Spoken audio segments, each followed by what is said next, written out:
আসসালামু আলাইকুম আরহামাতুল্লাহি ওবারাকাতু। সম্মানিত দর্শক ভাই ও বোনেরা, কাছে এবং দূরে থেকে যারা আমার এই অনুষ্ঠান দেখতেছেন সকলকেই জানাই আন্তরিক মোবারকবাদ।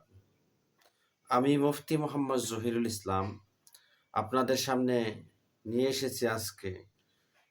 স্বপ্নে যদি আমরা দেশের মন্ত্রী কাউকে, উচ্চপদস্থ কাউকে দেখতে পাই, তাহলে এর কি ব্যাখ্যা হবে? এই ব্যাখ্যা কি আমাদের ভবিষ্যতের জন্য খারাপ কিছু বয়ে আনতেছে নাকি ভালো কিছু বয়ে আনতেছে?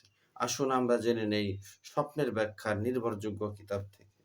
আল্লামা মোহাম্মদ ইবনে সিরিন রহমতুল্লাহি আলাই বলেন, স্বপ্নে মন্ত্রী কারো সঙ্গে নম্র ভাষায় কথা বলা উভয়ের মাঝে মীমাংসার লক্ষণ।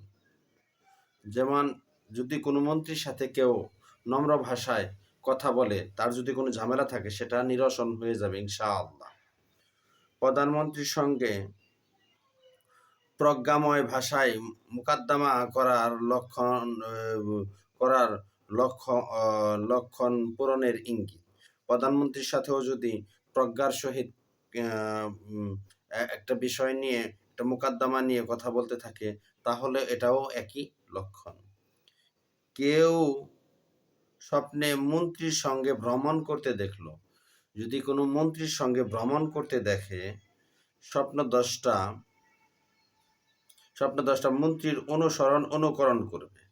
সে যেরকম সেরকম করবে, তার অনুসরণ করবে। বাদশার সঙ্গে সফর অবস্থায় তাকে কষ্ট দেওয়া এবং তার বিরোধী হওয়ার ইঙ্গিত। যদি বাদশার সঙ্গে কেউ সফর করে, তাহলে বুঝতে হবে সে তার বিরোধী হবে, সে তার বিরুদ্ধাচরণ করবে এবং বিরুদ্ধে তার মতের বিরুদ্ধে অবস্থান নেবে। কোনো শহরে বাদশার পিছনে বসার ব্যাখ্যা হলো, কোনো শহরে যায় যদি বাদশার পিছনে বসে, তাহলে বাদশার জীবদ্দশায় কিংবা তার মৃত্যুর পর স্বপ্নদ্রষ্টা তার পদে বসবে।